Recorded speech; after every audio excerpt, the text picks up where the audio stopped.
their complex hierarchical structures and cooperative behaviors.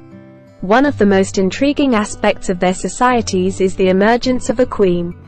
The transformation of a regular ant into a queen is not merely a matter of chance but a result of intricate biological, environmental, and social factors.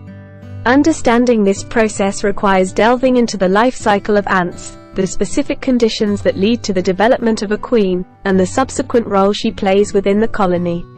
Ants undergo complete metamorphosis, progressing through 4 distinct stages: egg, larva, pupa, and adult. This process begins when a fertilized egg is laid by the queen. The future role of an ant within the colony is largely determined during its larval stage. In many ant species, the differentiation into various castes, workers, soldiers, and queens, is influenced by both genetic and environmental factors. The potential for an ant to become a queen is rooted in genetics. However, in many other species, environmental conditions and nurturing play a crucial role. The diet provided to the larva is one of the most significant factors. Larvae destined to become queens are often fed more protein-rich food compared to those that will become workers.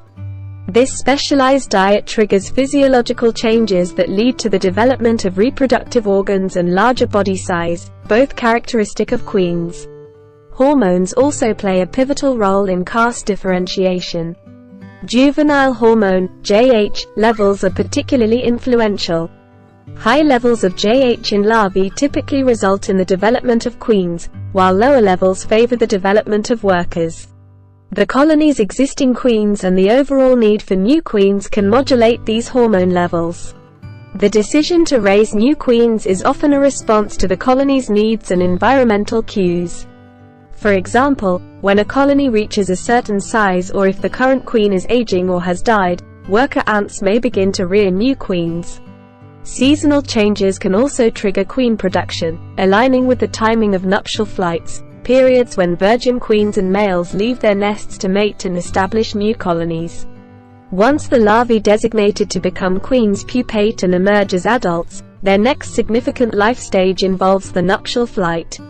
This is a critical event in the life cycle of ants, occurring at specific times of the year when environmental conditions are optimal. During the nuptial flight, virgin queens and males from various colonies take to the air in large swarms to mate. After mating, the newly fertilized queen lands and sheds her wings, a behavior driven by hormonal changes triggered by successful mating. She then searches for a suitable nesting site to establish her colony. This site selection is crucial, as it must provide adequate resources and protection from predators and environmental extremes. Once a location is chosen, the queen begins the arduous task of laying the foundation for her new colony. Initially, she is solely responsible for laying eggs and tending to the first brood of larvae, subsisting on her stored body reserves and, in some species, by metabolizing her now unnecessary wing muscles. As the first generation of worker ants matures, they take over the foraging, nest maintenance, and care of subsequent broods. This allows the queen to focus exclusively on reproduction. The queen communicates with her workers through chemical signals or pheromones, which help regulate the colony's activities and maintain social harmony. A queen ant's lifespan can vary significantly among species, ranging from a few years to several decades. Her longevity and continued fertility are critical to the colony's survival and prosperity. When a queen begins to decline or dies, the colony must raise new queens to ensure continuity. The presence of multiple queens, polygyny, in some species can aid in this process, providing a seamless transition. In colonies with multiple queens, social dynamics can become complex. While polygyny can enhance a colony's resilience and growth, it also introduces potential conflicts. Queens may compete for dominance, with workers sometimes playing a role in these power struggles by favoring one queen over another.